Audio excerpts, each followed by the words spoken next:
फक्त चुकीचं काम काही करू नका, वेड्यावाकड्या गोष्टी काही करू नका.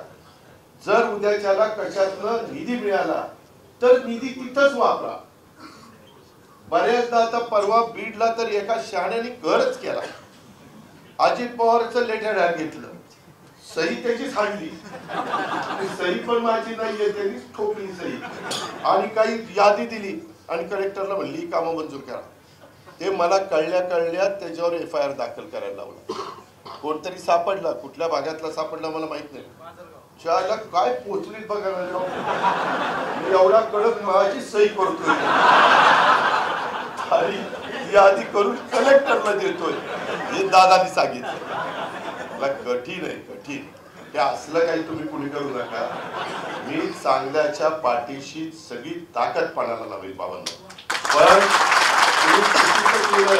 आणि म्हटलं की दादा आता इथं चुकले, एकदा पदरात घ्या, आता पदर फाटून गेलाय, पदरात काही घेणार नाही आणि धोतरात पण काही घेणार नाही.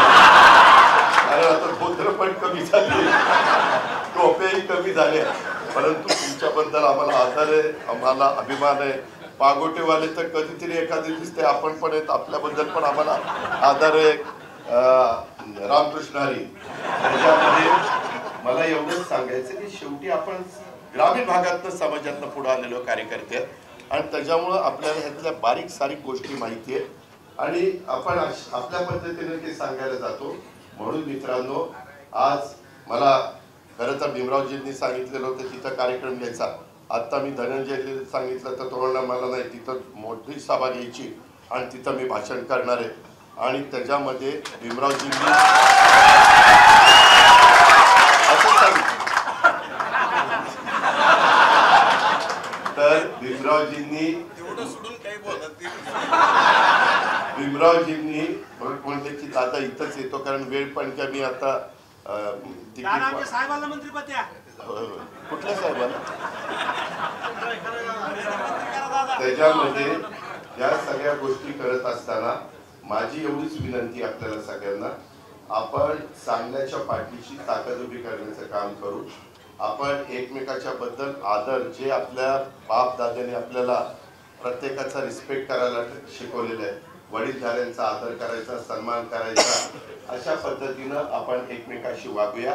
आया बहिणींशी देखील त्यांचा मान सन्मान अशा पद्धतीनं ठेवला पाहिजे.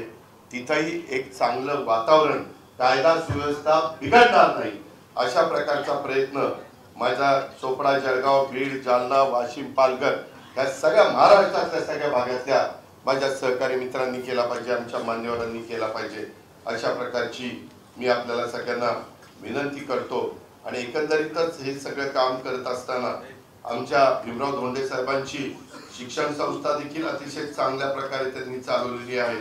त्याच्यामध्ये त्यांनी तसं बघितलं तर 78ला राजकारणामध्ये प्रवेश केला. पहिल्यांदा ते विधानसभा निवडणुकीमध्ये त्यांना अपयश आलं, पण 80 मध्ये त्यांनी तुमच्या आष्टी विधानसभा मतदारसंघातून अपक्ष निवडून आले आणि मग त्यांनी काही मागं वळून बघितलं नाही.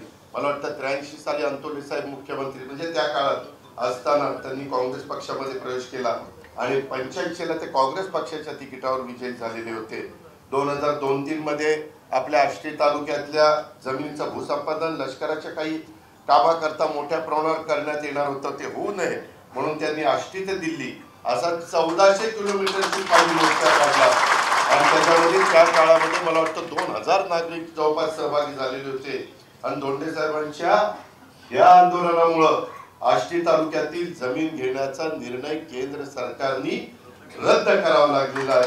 अशा पद्धतीनं एखादी गोष्ट आमच्या भीमराव धोंडे साहेबांनी मनामध्ये घेतली